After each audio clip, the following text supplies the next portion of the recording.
네, 여러분. 오늘은 그 응답받지 못하는 기도에 대해서 한번 살펴보려고 합니다. 오늘 또 처음 오신 분들이 계셔서 저희 청년 이부가 어떻게 지금 진행이 되고 있는지를 잠깐 설명을 드릴게요. 저는 지금 청년 이부는 하나님을 아는 즐거움이라는 주제로 지금 여러 가지 테마들을 살펴보고 있습니다. 그중에 첫 번째 테마로 기도 파트를 지금 살펴보고 있어요. 그래서 11월부터 지금 지난주까지 기도를 한 10주 정도 지금 계속 기도에 대한 설교를 듣고 같이 기도하고 기도에 대해서 함께 나누는 시간을 가지고 있습니다. 여태까지 저희는요, 기도를 계속 어떤 방식으로 해야 되는지, 기도 가운데서 하나님과 어떤 상호작용이 일어나는지를 계속 살펴보고 있었습니다.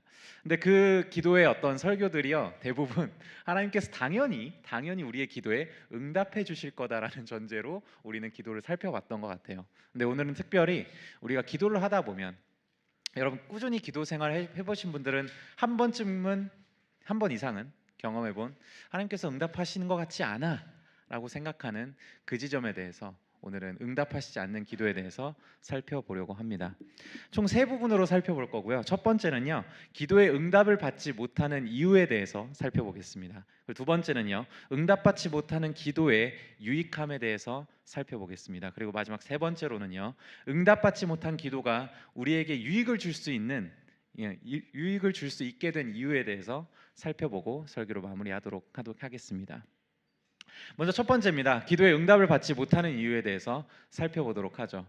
오늘 본문의 7절과 8절에는요, 바울이 어떤 육체의 가시, 사탄의 사자가 자기한테 있어서 너무 괴로움을 당했고요. 그 괴로움을 하나님 이것을 떠나가게 해주십시오. 이 가시를 뽑아 주십시오라고 간청했음에도 세 번 간청했음에도 불구하고 그 기도를 어떻게 보면 하나님이 그대로 응답하지 않으시는 장면이 나와 있습니다. 아마 여러분들도 내가 간절히 구했는데 하나님께서 기도를 응답하시지 않는 순간들을 경험해 보셨을 겁니다. 그렇다면 하나님은 왜 기도에 응답하시지 않는 걸까요?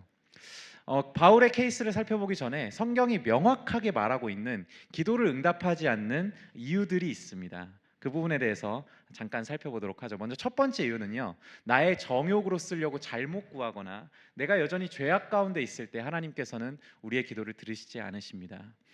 야고보서 4장 3절엔 이렇게 나와 있습니다. 구하여도 받지 못함은 정욕으로 쓰려고 잘못 구하기 때문이라. 이사야서 59장 2절에는 이렇게 나와 있죠. 오직 너희 죄악이 너희와 너희 하나님 사이를 갈라놓았고 너희 죄가 그의 얼굴을 가리어서 너희에게서 듣지 않으시게 함이니라. 하나님께서는 우리가 정욕으로 쓰려고 구한 것과 내가 여전히 죄악 가운데 있을 때 우리의 기도에 응답하지 않는다고 성경은 이야기하고 있습니다. 왜 그런 걸까요? 결론부터 말씀드리면 우리가 정욕으로 쓰려고 했던 그것이 우리를 망쳐놓을 수도 있고요. 그리고 우리가 죄악 가운데 있을 때 하나님과의 관계가 계속 망가지고 우리 자신도 망가지기 때문입니다. 원래는 적당히 예화를 스킵하고 여러분들은 이건 많이 아시니까 그냥 넘어가려고 했는데 오늘 또 아직 신앙이 없으신 분이 한 분 계셔가지고 제가 이거에 대한 예화를 하나 들어드리도록 하겠습니다. 하나님이 이것에 응답하시지 않는 것은 이유가 있습니다. 왜냐하면 2주 전에 이기준 목사님이라고 물레 캠퍼스에 계시거든요. 그분이 이제 저희와 같이 이제 똑같은 방식으로 이제 기도에 대한 시리즈 설교를 하고 계세요. 근데 이제 뭐 자기는 좋은 아빠가 아닌 것 같다, 막 이런 얘기를 하시면서 좋은 아버지인 하나님과 다르게 자기는 좋은 아빠가 아닌 것 같다 하면서 아이들한테 젤리와 사탕을 준 이야기를 좀 해주셨어요. 뭐냐면 이제 목회자다 보니까 아이들이랑 보낼 시간이 그렇게 많지 않은 거예요. 그래서 주기적으로 아이들이랑 산책을 나가는데 그때마다 아이들의 환심을 사려고 목사님이 매번 젤리와 사탕을 사준다고 합니다. 근데 중요한 건 뭐냐면 뭐 거기까지 괜찮아요. 근데 애들이 이가 썩은 거예요. 이가 썩어서 이제 먹으면 안 되는데 또 산책을 나간 거죠. 근데 아이들은 이제 평소처럼 아빠한테 젤리와 사탕을 요구했습니다. 달라고요. 목사님은 주셨을까요? 안 주셨을까요? 원래라면 좋은 아빠라면 주지 말아야 되죠. 근데 목사님은 사줬다고 말씀하시더라고요. 왜요? 난 좋은 아빠로 남고 싶으니까.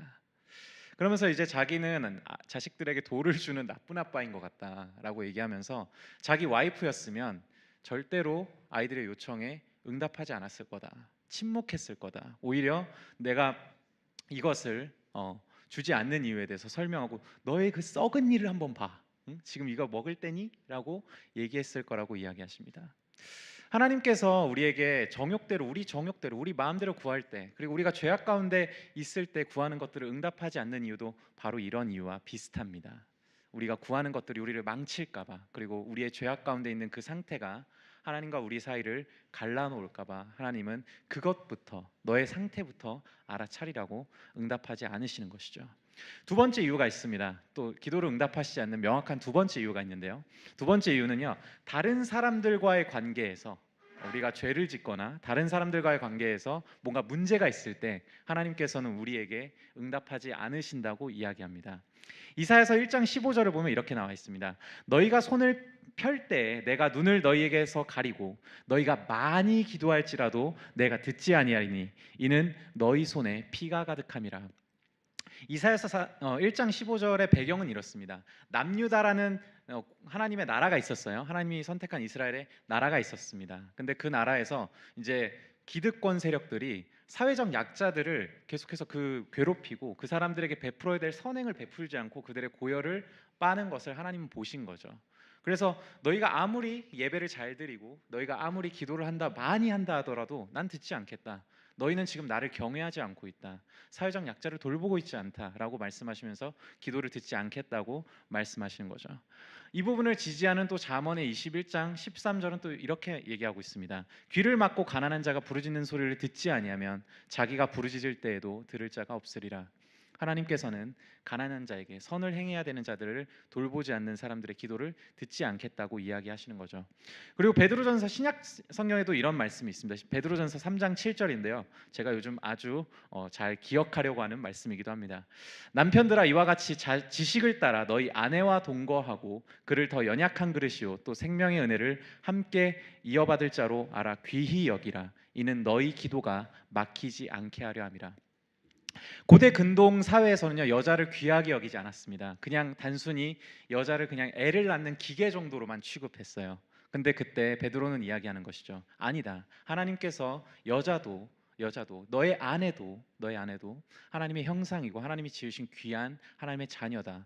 귀하게 여겨라. 그렇지 않으면 너희의 기도가 막힐 것이다 라고 이야기하시죠. 마지막으로 하나만 더 말씀드리겠습니다. 마태복음 6장 14절에서 15절은 이렇게 이야기하고 있습니다. 너희가 사람의 잘못을 용서하면 너희 하늘 아버지께서도 너희 잘못을 용서하시려니와 너희가 사람의 잘못을 용서하지 아니하면 너희 아버지께서도 너희 잘못을 용서하지 아니하시리라. 하나님께서는 너에게 용서를 받아야 될 그 사람들이 용서를 청할 때, 혹은 용서를 청하지 않더라도 그 사람을 용서하도록 노력해라, 용서하도록 해라라고 말씀하십니다. 그렇지 않으면 용서하지 않겠다고요. 나도. 그 이유가 뭘까요? 하나님은 왜 자꾸 나와 다른 사람들과의 관계에 이렇게 관심이 많으시는 걸까요? 이유는 간단합니다. 하나님께서는요, 우리가 하나님의 지으신 모든 피조물이 하나님의 소유고 또 하나님의 형상이고 또 교회에서 우리에게 주신 사람들이 우리 하나님의 형제이고 자매이기 때문입니다. 여러분 한번 생각해 봅시다.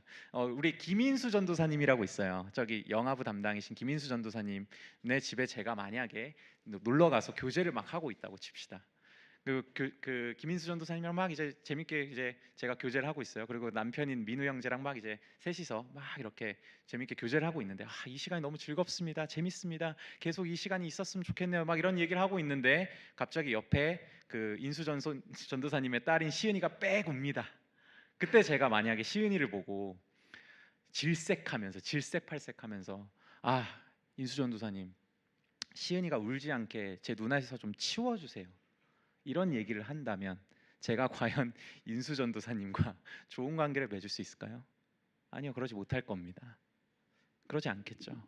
이것과 같은 겁니다. 하나님께서는 우리를요, 하나님의 자녀로 부르고 계십니다. 자녀들끼리 잘 지냈으면 하는 거죠.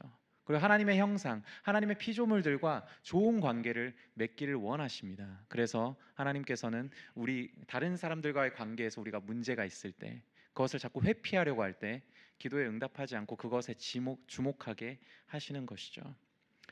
여러분, 여기까지 첫 번째와 두 번째 이유는 어느 정도의 공식이 있는 것 같습니다. 내 안에 뭔가 문제가 있을 때, 죄가 있을 때, 혹은 다른 사람과의 문제가 있을 때, 죄가 있을 때 이것을 해결하면 하나님께서 기도를 응답해 주시는구나라는 일종의 공식이 있는 것 같아요. 근데 제가 지금부터 말씀드릴 세 번째 이유는요, 공식 밖의 이야기입니다. 공식 밖의 이야기예요. 하나님이 기도를 응답하시지 않는 세 번째 이유는요, 우리가 온전히 이해하거나 납득할 수 있는 그 이유로 응답하시지 않는 게 아니라 응답하시지 않는 겁니다. 그러니까 우리가 이해할 수 없는 이유로 하나님이 응답하시지 않는 거예요. 공식 밖의 이유인 거죠. 오늘의 그 바울의 기도가 그런 종류의 기도입니다. 바울은요, 실제로 그 빌립보서 3장에 보면 자기가 가지고 있는 그 당시 엄청난 스펙의 사람이었거든요. 지금으로 따지면요, 거의 대기업 임원 아니면 그 임원이나 진짜 잘 나가는 뭐 재벌 3세의 어떤 스펙을 가지고 있는 사람이었어요. 그 기득권이었죠. 근데 그 자기의 그 스펙을요, 그리스도 앞에서 한낱 배설물에 불과하다라고 이야기했던 사람이고요. 그리고 고린도서 11장 오늘의 본문의 앞장에 보면요, 그 바울이요, 자기가 막 고난당한 이야기를 해요. 그 다음에 무슨 말 하냐면, 이 고난당한 것은 나를 짓누르지 못한다. 오히려 고린도 교회를 향한 나의 염려가 내 마음을 계속해서 짓누른다고 표현합니다. 바울은 교회를 사랑하는 사람이었죠. 사람들을 사랑하는 사람이었습니다. 그렇다면 왜 하나님께서는 이 바울의 기도를 듣지 않으셨을까요? 우리가 이 부분에 대해서 같이 공감하려면 바울이 어떤 배경에서 이 기도를 하게 됐는지를 좀 살펴볼 필요가 있을 것 같습니다. 이 부분에 대해서 간단하게 설명을 좀 드리도록 하죠. 고린도 후서의 그 배경을 보면요, 이렇습니다. 고린도 교회에요, 바울이 세운 고린도 교회에 거짓 교사들이 들어옵니다. 거짓 사도들, 거짓 선생님들이 갑자기 들어온 것이죠. 그래서 그 고린도서 11장 22절에 보면요, 이 사람들은 유대인이었던 것 같아요. 유대인인 것 같고, 이 사람들이 주장했던 건 뭐였냐면, 나는 유대인이자 하나님과 진짜 그 특별한 경험을 한 경험이 있다, 하나님의 환상과 계시를 봤다, 이런 이야기들을 계속하면서 성도들을 이제 선동하고 그들을 이제 계속해서 현혹했던 것 같아요. 그래서 이제 바울이 전했던 그 복음의 그 효력이요, 점점 힘을 잃어가는 상황이었던 것 같습니다. 그래서 이 바울이요, 원래는 그 사람들과 같이 이제 환상과 계시를 엄청 많이 본 사람이었어요, 사실은. 그리고 그런데 이제 그거를 말하지 않았어요, 바울은. 실제로 그들이 하는 방식으로 자기를 드러내지 않았습니다. 그 이유가 뭐냐면, 자기가 봤던 환상과 계시를 사람들한테 말하면서 내가 이런 환상과 계시를 봤어, 하나님의 나를 택하신 사도야, 이런 얘기를 하면 참 편했을 텐데 그렇게 하지 않은 이유는, 바울은 하나님이 드러나길 원했어요. 그리스도가 드러나길 원했어요. 내가 전하는 복음에서 그리스도의 아름다움이 드러나길 원했지, 자기가 높아지거나 자기가 신격화되기를 원치 않았습니다. 그런데 사람들은 대부분 종교적이기 때문에 그런 특별한 경험들을 계속 이야기하잖아요. 그럼 그 사람을 특별하게 여기곤 하죠. 그런데 지금 이런 상황에서 성도들이 꽤나 많이 선동당했던 것 같습니다. 그래서 바울이 가지고 있던 사도권이 흔들리고요, 그가 전했던 복음의 어떤 메시지들이 흐려지기 시작한 거죠. 그래서 바울은요, 진짜 미봉책, 이젠 정말 쓰고 싶지 않았던, 자기가 생각했을 땐 굉장히 하책을 사용하기 시작합니다. 이 앞절 고린도서 12장 1절에서 6절은요, 바울이 본 환상과 계시에 대한 이야기를 바울이 합니다. 근데 바울은 계속해서 한번 나중에 읽어보세요. 바울은 계속해서 이 말이 굉장히 무익하다 너희들한테, 이제 이런 얘기를 해요. 왜냐하면 이걸 얘기해서 너희한테 좋을 게 없다. 그런데 무익하나마 내가 하는 말은 그 사람들의 말을 너희가 자꾸 듣고 선동되기 때문이다. 나도 그런 환상과 계시 봤다. 그러면서 또 걱정을 합니다. 너희가 혹시나 나를 크게 볼까봐 난 두렵다, 막 이런 이야기를 막 해요. 그리고 심지어 이 환상과 계시에 대해서 이야기할 때 바울은 타자화해서 이야기합니다. 어떤 한 사람이 있었는데 이 사람이 낙원에 올라갔어. 그래서 환상과 계시를 봤어. 근데 이 한 사람은 자기인 거죠. 타자화해서 이야기할 정도로 굉장히 조심스럽게, 그리고 자기가 드러나지 않는 방식으로 이야기하려고 합니다. 그런 다음에 그리고 이제 그런 다음에 7절을, 오늘 본문의 7절을 바울이 이야기하는 것이죠. 제가 읽어드릴게요. 여러 계시를 받은 것이 지극히 크므로 너무 자만하지 않게 하려고 내 육체의 가시 곧 사탄의 사자를 주셨으니 이는 나를 쳐서 너무 자만하지 않게 하려 하심이라. 실제로 4절에 보면요, 그 바울이요, 하나님께 이끌려서 낙원에 갑니다. 3층천, 그러니까 하늘 위에 하늘에 가서요, 정말 말로 형용할 수 없는, 말로 표현할 수 없는 하나님의 환상과 계시를 경험했다고 이야기해요. 이게 진실이라고요. 아마 이 환상과 계시를 경험했던 바울은요, 아마 굉장히 큰 열정과 복음에 대한 열정과 용기, 그리고 그 동기부여가 됐을 겁니다. 실제로요. 그리고 이 수많은 고난과 핍박과 여러 가지 어려움들을 견딜 만한 어떤 이유를 거기서 아마 찾았을 거예요. 근데 바울에게는요, 그와 동시에 이 엄청나게 큰 계시를 받음과 동시에 하나님이 가시를 주셨다고 얘기해요. 육체의 가시, 사탄의 사자를 주셨다고 이야기합니다. 왜냐하면 그것이 나의 사역을 하는 데 있어서 굉장히 동기가 되기도 하지만, 나를 정말 특별하게 보는, 하나님보다 나를 더 특별하게 보는 어떠한 동기가 될 수도 있었기 때문이었죠. 그래서 바울은 이 가시를 두고 씨름한 끝에 7절의 이 말대로 하나님이 나를 자만하지 않게 하려고, 나를 교만하지 않게 하려고 이 가시를 준 것 같다라는 결론을 말하고 있는 것이죠. 그리고 이 바울은요, 이 가시를요 꽤나 오랫동안 품고 있었던 것 같습니다. 14년 전에 이 환상과 계시를 봤대요. 14년 전에. 그럼 14년 전에 환상과 계시를 받고 하나님께서 나를 자만하지 않게 하려고 계시를 주셨다는 건, 14년 전에 환상 계시를 보고 논리적 순서로 봤을 때 바로 가시를 주셨겠죠. 그리고 이 바울은요 14년 동안 이 가시 때문에 괴로워하고 있습니다. 그렇다면 이 바울이 가졌던 이 가시는 무엇이었을까요? 성경은요 이 가시에 대해서 구체적으로 언급하고 있지는 않습니다. 그래서 많은 신학자들이 이것을 추측했어요. 어떤 그 가시가 그 바울을 괴롭혔을까? 그런데 결론부터 말씀드리면 이 명확하게 나와 있지 않은 이 가시의 정체가 우리에게는 오히려 도움이 됩니다. 왜냐하면 우리의 어려움과 우리의 약함, 우리를 넘어뜨리게 하는 문제들을 여기다 대입해서 그대로 우리가 적용할 수 있기 때문이죠. 그래도 좀 궁금하지 않나요, 여러분? 그 대단한 사도 바울을 이렇게 약하게 만들었던 문제는 도대체 뭐였을까요? 신학자들도요 굉장히 집요합니다. 여러 가지 이제 전승들과 이제 성경들을 막 이제 찾아보면서 추측을 한 게 있는데요, 총 세 가지로 볼 수가 있습니다. 먼저 첫 번째는요, 영적 또는 심리적 불안을 이제 이 가시로 봤다라고 하는 추측입니다. 바울은 사실 그 그리스도인들을 핍박하던 사람이었습니다. 핍박하던 사람이고, 심지어 스데반 같은 사람을 죽는데 동의했던 사람이죠.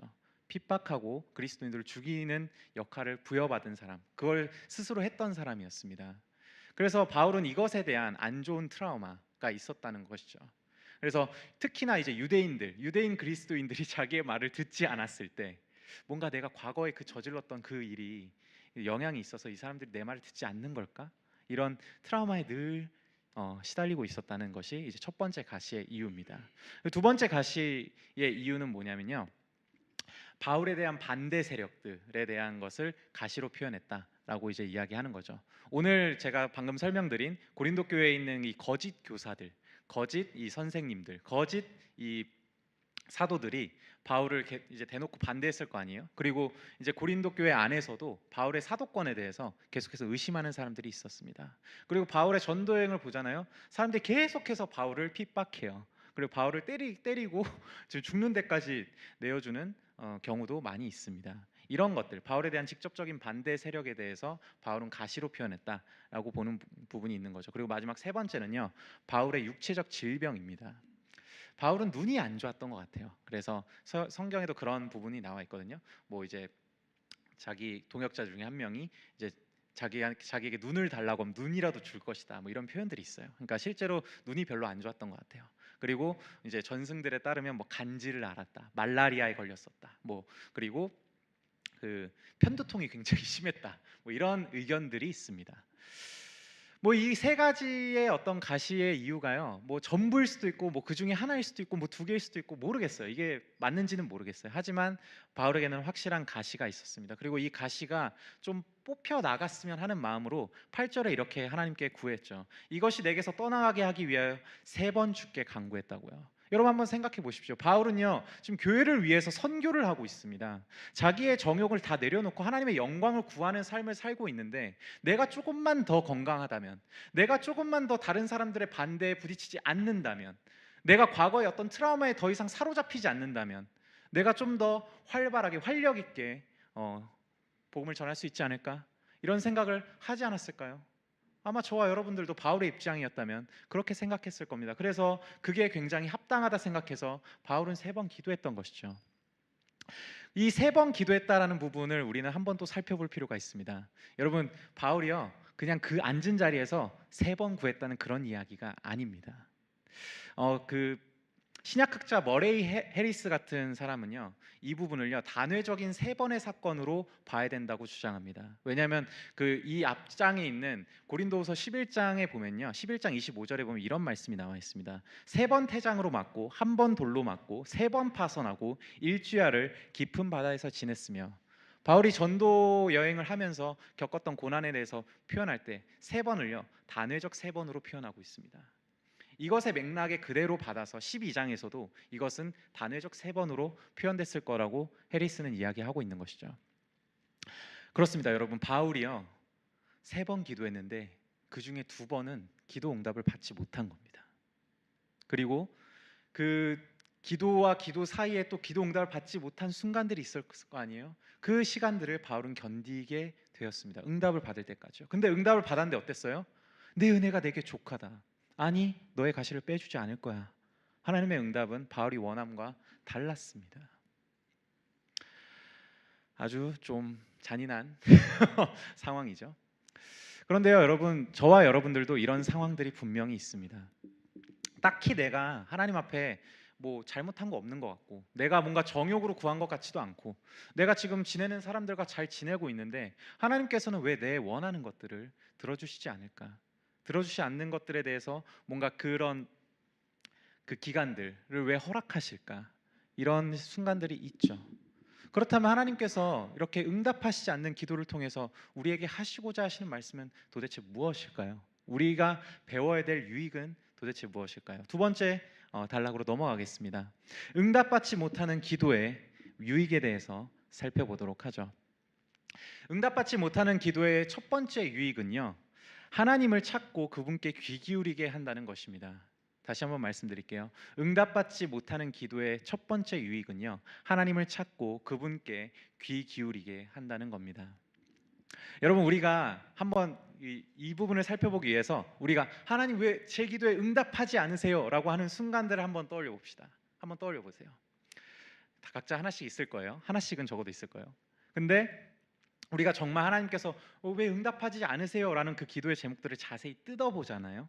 그런 것들을 보면 보통 내 손을 떠났거나 내 통제를 벗어났거나 내가 납득하거나 이해할 수 없는 상황이 내게 갑자기 사고처럼 들이닥쳤을 때, 내가 그것이 소화가 안 되는 어떤 상황에 들이닥쳤을 때 우리는 하나님께 그 큰 고통 중에서 도와달라고 청하죠. 그리고 하나님이 조금이라도 늦게 뭔가 반응하시거나 하나님께서 내가 원하는 방식으로 응답하지 않으실 때 우리는 왜 응답하지 않으세요라고 이야기합니다. 우리가 생각했을 때, 우리가 소화할 수 있을 만큼, 우리가 이해할 수 있을 만큼, 내가 생각하는 어떤 원리 안에서 하나님이 응답하실 수 있고 안 하실 수도 있는 그런 기도 제목들은요, 응답 안 하시더라도 우리는 딱히 하나님 앞에 왜 응답 안 하세요? 라고 하지 않습니다. 왜냐하면 우리가 이해할 수 있는 범위 안에 있기 때문이죠. 그런데요, 이런 방식의 신앙생활은요, 일종의 이신론적인 세계관 안에서 우리가 신앙생활하는 것과 같습니다. 여러분, 이신론이 무슨 말인지 제가 잠깐 설명을 해드리도록 하죠. 계몽주의가 이제 발흥하면서 나온 종교 철학적 개념인데요. 이신론이 어떤 뜻을 가지고 있냐면, 이가 이치 원리, 이치리자입니다. 그리고 신은 신신, 그래서 이제 하나님의 어떤 원리로 신이 다스린다, 이런 뜻을 가지고 있습니다. 그러니까 이제 계몽주의가 발흥하면서 이제 사람들이 이렇게 생각한 거죠. 신은 천지를 창조할 때 어떤 고도의 원리들을 이렇게 잘 조합해 가지고 잘 돌아가게 창조를 했어. 그리고 신은 방관자야.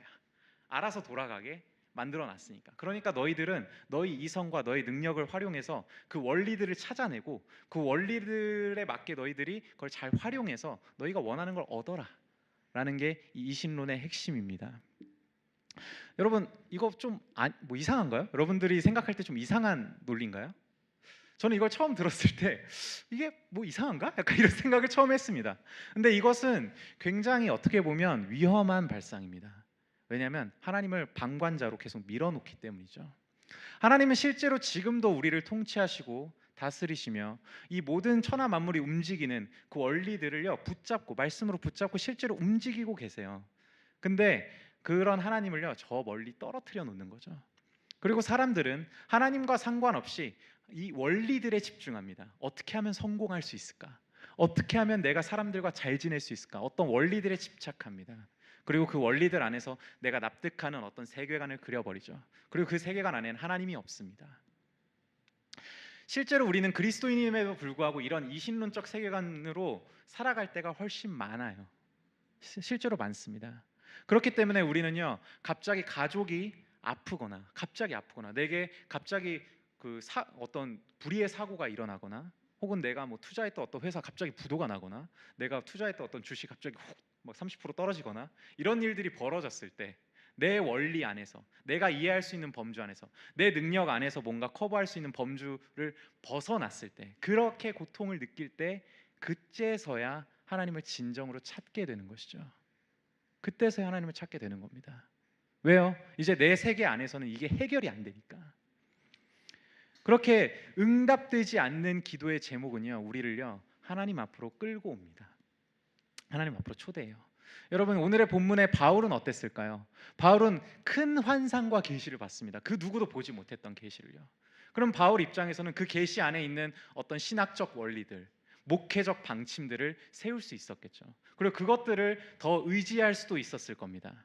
하나님보다요. 모든 일들을 하나님이 하심에도 불구하고 그는 사역조차도 그런 원리 안에서, 자기의 능력 안에서 할 수도 있었을 겁니다. 그런데 하나님께서는 가시를 주시죠.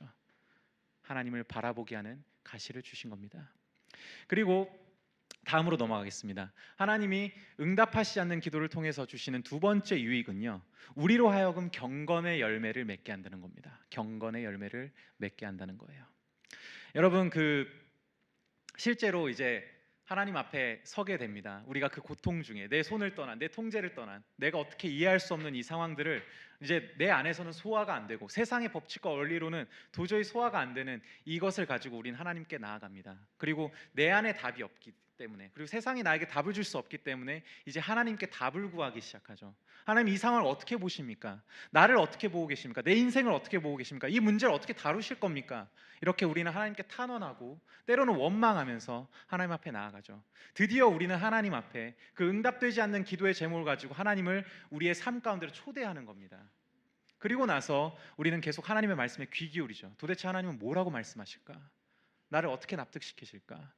그렇게 우리는 인내하는 시간을 가집니다. 왜냐하면 그렇게 단번에 우리는 하나님이 말씀하시는 것들을 받아들이지 못하는 죄인들이거든요. 내 안에 있는 원리를 다 깨부수고 하나님께서 하신 말씀이 자리 잡기까지 시간이 필요합니다. 그 시간 가운데 우리는 인내를 배웁니다. 그리고 하나님께서 계속해서 말씀하시는 것을 듣고, 하나님이 우리를 위해서 하신 일들을 들으면서 하나님의 성품이 어떠한지, 나를 어떻게 사랑하시고 나를 어떻게 선하게 인도하시는 분이신지를 우린 점차 깨닫게 됩니다. 하나님의 성품을 알게 되죠. 그리고 그렇게 성품을 알게 됐을 때 이 인내는요, 하나님을 향한 신뢰와 연결이 됩니다. 이제 이 인내의 시간은요, 단순히 인내만 하는 그런 시간이 아니에요. 하나님을 신뢰함으로 기다리는 시간이 되죠. 그리고 그 가운데서 우리는 한 가지 또 중요한 지점을 알게 됩니다. 생각보다 하나님께서 내가 구한 것 이상으로, 혹은 내가 구하지 않았음에도 불구하고 내게 주신 것들이 이렇게 많다니, 하나님께서 내 삶을 이렇게 선하게 이끌어 오셨다니, 나는 지금 이 문제 때문에, 이 내가 받아들일 수 없는 이 상황 때문에 하나님께 원망을 했지만 하나님은 사실 나를 이렇게 잘 이끌어 오셨구나 하면서 감사의 제목들이 떠오르기 시작하죠. 그렇게 하나님께 감사를 배우게 됩니다. 하나님을 찬양하고 기뻐하는 자리로 우리는 점차 나아가게 되는 것이죠. 이 모든 과정을 겪었던 그 영국의 크리스천 작가인 존 베일리는요, 자기의 모든 삶을 통해서 하나님께서 경건의 열매를 맺게 하신다라는 한 가지 통찰을 알게 됩니다. 그리고 이런 기도를 하게 되죠. 여러분, 한번 잘 들어보십시오. 실망을 재료로 인내를 빚게 하소서. 성공을 재료로 감사를 알게 하소서. 곤경을 재료로 끈기를 기르게 하소서. 위험을 재료로 용기를 갖게 하소서.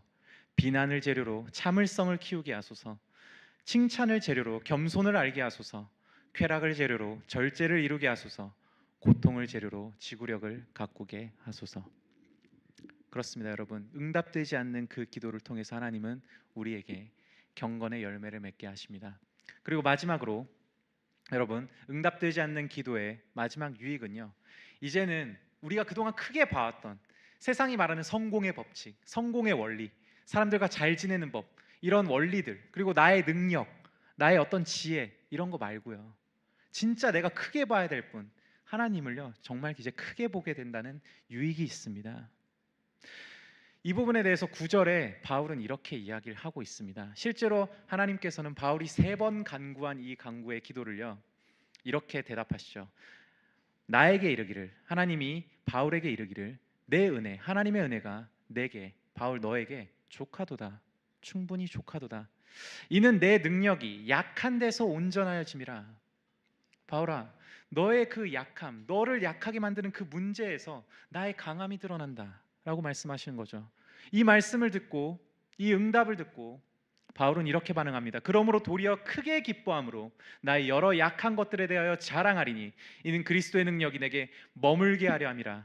그러므로 내가 그리스도를 위하여 약한 것들과 능욕과 궁핍과 박해와 공고를 기뻐하노니 이는 내가 약한 그때 강함이라. 이렇게 바울은 이야기하고 있죠. 여러분, 하나님을 크게 본다라는 건 어떤 걸까요? 이 부분에 대해서 저는 미국의 목회자인 존 메가더 목사님보다 이 부분을 더 잘 표현할 수 없을 것 같아서 그분이 이 부분에 대해서 글을 써놓은 글을 한번 읽어드리도록 하겠습니다. 한번 잘 들어보십시오. 내 은혜가 내게 족할 뿐 아니라 내 능력이 약한 데서 온전하여 짐이라. 내 능력, 즉 하나님의 능력은 당신에게 아무것도 남지 않았을 때 비로소 그 충만함으로 작용하기 시작합니다. 당신을 겸손하게 만드는 고난, 당신을 하나님의 임재로 이끄는 고난, 하나님의 은혜를 나누어 주는 고난은 또한 당신을 강력하게 만드는 고난입니다.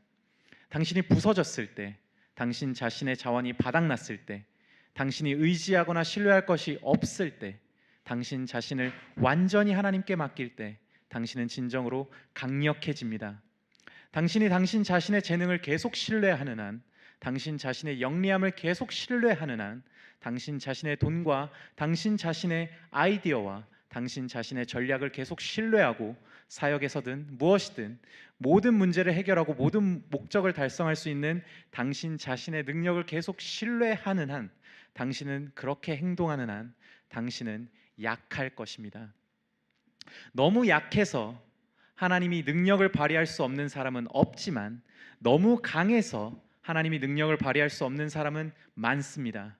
여러분이 자신의 끝에 도달하기를 원합니다. 그러면 당신은 당신의 비어있음을 통해 하나님의 능력이 방출되는 것을 보기 시작할 것입니다. 여러분, 응답되지 않는 기도를 통해서 우리는 비워지고요, 그 안에서 우리의 약함 속에서, 우리를 약하게 만드는 그 문제 속에서 하나님의 강함을, 하나님의 크심을 발견할 수 있습니다. 여러분, 이 부분에 대해서 제가 짧은 간증을, 이 유익에 대해, 이 짧은 응답받지 못하는 기도에 대한 유익에 대해서 제가 경험한 간증 하나를 해드리도록 하겠습니다. 뭐 여러 가지가 있어요. 저도 이제 바울이 3번 기도했던 것처럼 제 인생에 큰 위기들이 있었습니다. 제가 그 위기 중에 첫 번째 위기에 대해서 좀 말씀드리도록 할게요. 제게 왔던 첫 번째 위기는요, 그 삼수를 할 때였습니다. 제가 삼수를 했거든요. 수능 공부를 무려 3번이나 했습니다. 그때 이제 제가 중학교 때는 꽤나 공부를 잘했어요. 근데 이제 고등학교 때 이제 친구들이랑 노는 맛에 빠져가지고 이제 결국 재수를 하게 됐고요. 재수를 하다 보니까 오씨, 이대로는 좀만 더 하면 될 것 같아라고 생각해서 삼수를 하게 됐죠. 제가 삼수를 했던 동기는 이랬습니다. 뭔가 자기 잘난 맛에 사는 사람들에게 뭔가 복음을 전하고 싶은 거예요. 그때는 정말 순수했어요. 성공한 사람들에게 내가 복음을 전해야겠다. 그러려면 어떻게 해야 돼? 내가 성공해야지. 내가 성공해야 그 사람들 만나서 내가 복음을 전할 거 아니야. 되게 단순하죠. 그렇게 생각을 했던 것 같아요. 근데 그 당시에는 뭐 약간 그 성공 가도를 달리려면 그 일종의 공식 같은 게 있잖아요. 우리도 좋은 대학에 나와야 더 좋은 기회가 많고, 좋은 대학에 나와서 좋은 뭐 직장을 가져서 뭐 돈을 많이 벌고, 이런 뭐 루트들이 있을 거 아니에요. 성공에 대한 어떤 그 법칙과 원리들이 있을 거 아니에요. 저도 이제 거기에 편승을 한 겁니다. 그래서 삼수를 했어요. 재수할 때는 잘 안 나왔습니다. 근데 삼수할 때는 뭔가 이제 점수가 조금씩 잘 나와서 한 7월 모의고사쯤에는 그 요즘도 스카이라고 하나요? 그 서울대, 연세대, 이제 고려대 여기를 오케이라고 합니다. 뒤에 수학 선생님이 검증해 주셨어요. 거기를 제가 찍은 게 다 맞으면 그냥 안정권으로 들어갈 수 있는 성적이 나온 거예요. 못해도 이제 뭐 저는 이제 이과였으니까 서성한 이제 공대가 유명한 서성한 뭐 이쪽을 이제 들어갈 수 있는 이제 성적이 이제 유지가 됐었습니다. 그래서 이제 하나님한테 기도했죠. 하나님, 저는 성공한 사람들한테 복음을 전해야 되고요. 그냥 제가 제 실력대로만 수능 성적이 나오게 해주십시오. 그렇게 하고 이제 수능을 준비하고 있었어요. 근데 11월에 수능을 보는데 이제 1교시 언어 영역이죠. 요즘도 언어 영역 맞죠? 요즘 아닌가요? 아, 국어군요. 저는 언어 영역이었습니다. 근데 이제 그 언어를 보고 나서 느낌이 좋았어요. 아, 나오겠다 이거. 괜찮은데? 이거 못해도 1등급 아니면 2등급 뭐 한 초반 1등급에 가까우면 2등급 뭐 이 정도 나오겠다 뭐 생각을 하고 기분 좋게 이제 수학으로 넘어갔습니다. 뭐 크리스티 입장에서 SAT 같은 거예요. 근데 이제 수학으로 넘어가는데 제가 평소에 안 하던 짓을 한 거예요. 뭔가 당이 떨어지는 것 같았습니다. 그래서 선물 받은 초콜릿을 꺼냈어요. 그리고 와장창 다 넣었습니다. 다 때려 박았어요. 근데 여기서 문제는 뭐였냐면요. 지금은 카페인에 대한 어떤 지식들이 일반인들에게 다 보급이 됐잖아요. 그때 제가 고등학생 때, 제가 삼수할 때는요, 카페인에 대한 지식을 사람들이 잘 몰랐습니다. 이렇게 얘기하니까 좀 나이가 많은 것 같은데. 그래서 근데 그게 좀 고급 초콜릿이었던 것 같아요. 선물을 받은. 약간 커피 맛도 났던 것 같아요. 그러니까 이제 초콜릿을 먹고 가슴이 두근거리기 시작해요. 두근, 두근, 두근, 두근. 2점짜리 문제를 봤습니다. 두근, 두근, 두근, 두근. 왜 안 풀리지? 카페인에 대한 지식이 없으니까 저는 이 문제가 어려워서 내가 떨고 있다라고 인식을 하기 시작했어요. 2점짜리가 안 풀리는 거예요. 3점짜리로 넘어갔습니다. 두근, 두근, 두근. 2점짜리 안 풀렸는데 3점짜리 풀렸을까요? 안 풀렸죠. 4점짜리 더 안 풀립니다. 그럴수록 심장은 더 빠르게 뜁니다. 결국 수리를 완전히 망쳤습니다. 그리고 나서 뒤에 영어, 탐구 영역 어떻게 봤는지 기억이 안 나요. 그러고 수능을 망치고 이제 집으로 왔습니다. 그리고 다음 날 일어나자마자 PC방을 갔죠. 왜 갔을까요?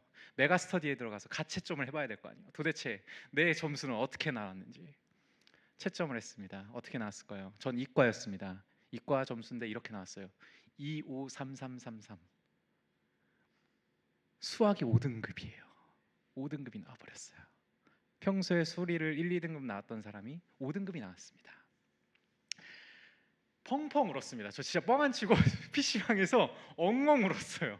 엉엉 울고 사람들 막 게임하고 있는데 막 엉엉 울면서 하나님 저희 근데 더 이상은 못 하겠어요. 막 이러면서 저 대학 보내주세요. 막 이렇게 혼자 기도를 했었거든요. 왜냐하면 제가 진짜 마지막이라 생각하고 하루에 진짜 14시간씩 공부했어요. 진짜 하루도 빼먹지 않고 14시간에서 16시간 잠자는 시간 빼고 진짜 열심히 공부했거든요. 근데 더 이상 못 하겠는 거예요. 소진이 돼서. 그러고 나서 저는 어떻게 됐을까요?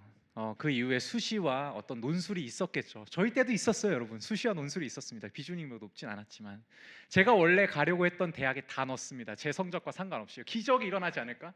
하나님께서 나를 복음 전도자로 사용하시기 위해서 좋은 대학에 날 넣어주시지 않을까?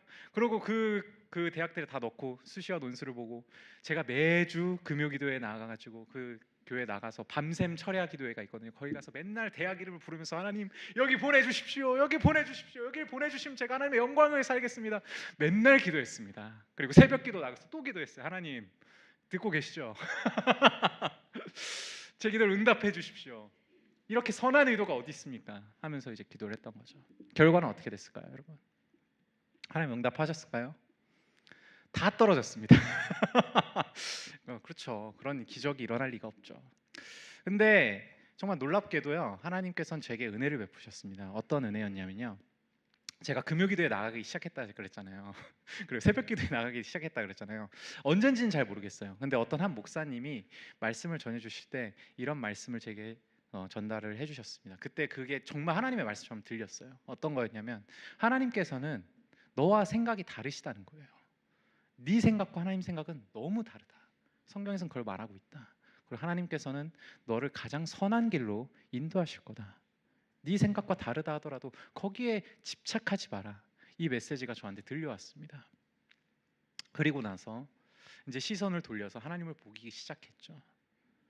그렇게 저는요 좀 이제 떨어졌으니까 그래 이제 내 성적에 맞게 가자. 대신에 이 남은 시간, 이 대학에 입학하기 전까지의 시간을 하나님과 정말 깊은 시간을 좀 보내자 하고 나머지 시간들을 하나님과 정말 좋은 시간을 보냈습니다. 그래도 정신은 써야 되잖아요, 여러분. 그래서 정신을 썼어요. 가나다군을 썼습니다. 지금도 가나다군인가요? 네, 가나다군.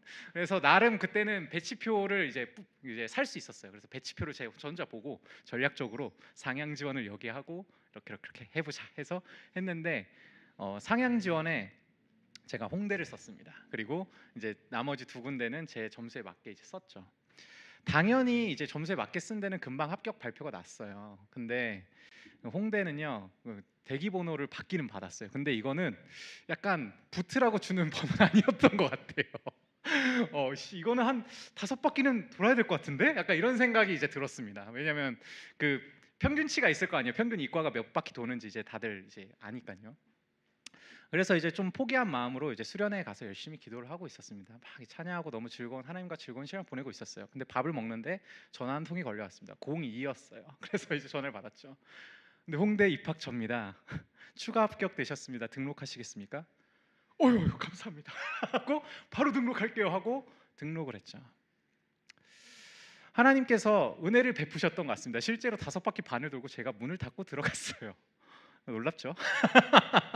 5등급이 저기 서울에 저기 홍대에 있는 홍대를 들어가게 된 겁니다. 그것도 공대인데요.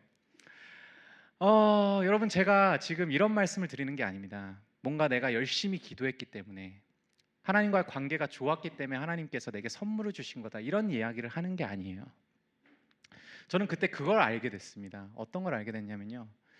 내가 아무리 발부동 쳐도 내가 생각하는 어떤 그 성공할 수 있는 원리, 나의 능력, 나의 지혜를 아무리 의지하고 발버둥 쳐도 안 될 수 있는 일들이 너무 많구나. 이 세상은. 또 그럼에도 불구하고 나는 안 될 거라고 생각했는데 내 세계관 안에서는 도저히 안 되는 일인데 하나님이 하시면 또 되는구나. 전 이걸 배웠습니다. 하나님이 실제로 나의 삶을 이끌어 가신다는 것을요 절절하게 배우게 된 것이죠. 여러분 정말 그렇습니다. 여러분들에게 응답받지 못하는 기도가 있으신가요? 그것을 통해서 하나님께서는 여러분들에게 반드시 그 지점을 알려주실 겁니다. 마지막 단락으로 넘어가겠습니다. 응답받지 못한 기도가 우리에게 유익하게 될 수 있는 이유에 대해서 살펴보고 오늘 설교를 마무리하도록 하겠습니다. 여러분 응답받지 못하는 기도의 유익에 대해서 우린 방금까지 살펴봤어요. 근데 이 유익들이요 우리에게 실제로 유익이 되려면요 어떠한 한 요소가 필요합니다. 바로 의도죠. 이 응답받지 못한 기도의 의도가 없었다면 우리는 이것에 아무런 유익을 누리지 못할 겁니다. 하나님이 어떤 의도를 가지고 이걸 주시지 않았다면 이건 아무런 의미 없는 우리의 행위라는 거죠. 여러분 의도가 얼마나 중요하냐면요. 의도가 얼마나 중요하냐면 우리는 흑백 요리사를 통해서 그 의도가 얼마나 중요한지 배웠습니다. 여러분 다들 보셨죠? 아직 안 보신 분 없죠 여기? 스포일러를 하진 않겠습니다. 하지만 거기에 나오는 한 장면을 전 좀 말씀드리고 싶어요. 그 삐딱한 천재라고 이제 닉네임을 가지고 온 분이 있었어요. 근데 그분이 이제 그 2라운드에 이 안대 끼고 먹잖아요. 근데 거기서 요리 경연 주제가 매출이었어요. 매출이었는데 그 삐딱한 천재라는 사람이 그 매출이를 자기는 다 담고 싶은 의도를 확실하게 전달하고 싶다 이러면서 그 플레이팅을 매출이 둥지 있죠. 그 둥지에다가 메추리 살을 다 발라가지고 그 뼈를 건조시켜서 뼈를 가득히 수북히 쌓았어요. 그리고 그 위에다가 메추리 가슴살을 잘 익혀가지고 글레이징 해가지고 그다음에 그 꼬치를 꼽았는데 꼬치가 뭐냐면 메추리 다리예요. 다리에 그 발가락이 있을 거 아니에요. 발가락으로 꼬치를 이렇게 꼽아가지고 꼬치를 만들고 그 위에 메추리 수란을 얹어서 경연을 했습니다. 기괴하죠. 그로테스크합니다. 굉장히. 아마 일반 음식점에서 그렇게 플레이팅을 해서 냈으면 사람들이 혐오했을 겁니다. 아주 거북하게 느꼈겠죠. 근데 이제 안성재가 그것을 이제 안대를 가렸으니까 안 보이잖아요. 먹고 오씨 이 맛이 굉장히 와일드하고 러프한데 막 뭐 이런 생각을 하면서 이제 그 백종원 씨하고 이제 1대1이 된 거예요. 근데 1대1이 되면 안대를 한번 벗고 플레이팅을 보게 돼요. 보는데 그때 안성재가 한 번 더 놀란 거예요. 안 그래도 와일드하고 러프한 맛이 났는데 이 플레이팅한 걸 보니까 너무 그로테스크한 거야. 근데 그때 안성재는 딱 알게 된 거죠. 이 요리사의 의도가 명확하게 전달됐다고. 이 와일드한 맛, 러프한 맛이 이 플레이팅과 너무 잘 어울린다 하면서 거기서 새로운 기쁨과 즐거움을 안성재는 찾고 그 의도를 파악했다고 해서 이제 그 사람을 지목합니다. 여러분, 혐오감으로 다가올 수 있는 것도, 거북함으로 다가올 수 있는 그것도 의도가 있다면 다르게 해석될 수 있습니다. 우리가 응답되지 못하는 기도가 우리에게는 고통이죠. 아픔입니다. 하지만 하나님의 의도 안에서 이 응답되지 않는 기도는요, 우리에게 유익으로 다가올 수 있습니다. 그렇다면 하나님의 그 의도는 무엇일까요? 그 의도는 사랑입니다. 사랑이요. 로마서 5장 8절은 이렇게 이야기하고 있습니다. 우리가 아직 죄인 되었을 때 그리스도께서 우리를 위하여 죽으심으로 하나님께서 우리에 대한 자기의 사랑을 확증하셨다고요. 하나님이 우리에게 사랑을 베푸신다고 합니다. 그 사랑의 의도를 가지고 아들을 보내셨다고 해요. 그 사랑을 전달하는, 그 의도를 전달하는 분은 그리스도라고 성경은 이야기하고 있습니다. 그래서 청교도인 토머스 굿인 같은 사람은요, 그리스도를 이렇게 표현하기까지 합니다. 그리스도는 살로 뒤덮인 사랑이었다. 그리스도는 살로 뒤덮인 사랑이요. 무슨 말이냐? 스킨으로 뒤덮인 사랑이라고요. 터미네이터 보셨죠, 여러분? 터미네이터가 이제 총 막 맞으면은 살점이 벗겨지면서 그 안에 뭐가 보이죠? 기계가 보이죠. 근데 만약에 예수님께서 살점을 벗기셨다면 그 안에 사랑이 있었을 거라고 토머스 굿인 같은 청교도들은 이야기했던 겁니다. 사랑이 의인화돼서 사랑이 육체를 입고 돌아다닌다면 그것은 예수 그리스도시다 라고 말하는 거죠. 실제로 그리스도께서 하신 모든 일들과 말들, 그리고 그리스도께서 심지어 하신 실패마저도요, 그 실패도 우리에겐 사랑의 메시지로 다가오고 있습니다. 여러분, 그리스도께서 어떤 실패를 하셨을까요? 그분도 우리와 같이 응답받지 못한 기도가 있었습니다. 십자가에 가기 전 겟세마네 동산에서 그분은 이렇게 기도하셨습니다. 아버지, 할 수만 있거든 이 잔, 하나님의 이 진노의 잔을 내게서 떠나가게 해주십시오. 이것을 거두어 주십시오라고 3번 기도하셨습니다. 3번 기도하셨어요. 그런데 여러분, 이 기도에 하나님은 응답하지 않으셨죠. 근데 우리는 이렇게 생각할 때가 많습니다. 그분은 하나님이시고 죄도 없으시고 우리랑 좀 다른 존재니까 우리가 응답받지 못한 기도에 대해서 힘들어하고 슬퍼하는 거에 대해서 잘 모르지 않으실까? 아니요, 여러분. 자세히 뜯어보십시오. 자세히 뜯어보면요, 상황은 굉장히 다릅니다. 여러분, 우리는요, 응답받지 못하는 기도 그 상황에 처했을 때 굉장히 큰 상실감과 아픔들, 거절감들을 느끼죠. 단절감을 느낍니다. 하지만 우리는 우리 첫 번째 우리 살펴봤던 것처럼 우리 자신을 돌아볼 수 있습니다. 혹시 내가 죄를 지어서, 혹시 내가 정욕 가운데 잘못 구했나, 혹시 내가 다른 사람과 관계를 좀 더 잘 하라고, 건강하게 하라고 하나님께서 주시는 메시지 아닐까, 이렇게 해석할 여지가 있습니다. 그래서 우리가 느끼는 감정들에 있어서 좀 완화가 되죠. 근데 그리스도께서는요, 성경에 의하면요, 죄가 없으신 분이라고 이야기합니다. 죄가 없으신 분이에요. 죄가 없다는 건 무슨 말이죠? 하나님께 기도 응답을 받지 못할 만한 이유가 본인에게는 없다는 거예요. 그럼 그 말은 뭐냐? 그분은 진짜 거절을 당하신 겁니다. 진정한 거절, 진정한 침묵을 경험하신 거죠. 그분께서야말로 거절과 침묵의 가장 큰 고통을 경험했던 분입니다. 지금 제가 여러분들에게 그분이 가장 고통스럽고 힘들었으니까 여러분들도 응답받지 못한 기도 있을 때 그냥 참으세요, 이런 얘기하는 게 아닙니다. 근데 그분께서 참으신 이유가 있습니다. 그 고통 중에서도 참으신 이유가 있죠. 그 다음 기도가 그렇습니다. 아버지여, 그러나 나의 원대로 마옵시고 아버지의 원대로 되기 원합니다 라고 또 3번 기도하십니다. 그럼 아버지의 원이 무엇이었을까요? 하나님 아버지의 원이 무엇이었을까요? 자기 가장 사랑하는 아들을 십자가로 보내는 것, 죽음 가운데로 보내는 것이 하나님의 원이셨습니다. 왜요? 우리를 사랑하셨으니까요. 우리의 죄악과 우리의 문제들을 그 아들에게 지워서 십자가로 보내신 것이었죠. 그리고 아들은 실제로 그 기도의 응답을 본인이 이루러 십자가로 가십니다. 그리고 거기서도 또 외마디 비명소리를 지르시죠. 엘리 엘리 라마 사막다니, 나의 하나님 나의 하나님 어찌하여 나를 버리셨나이까.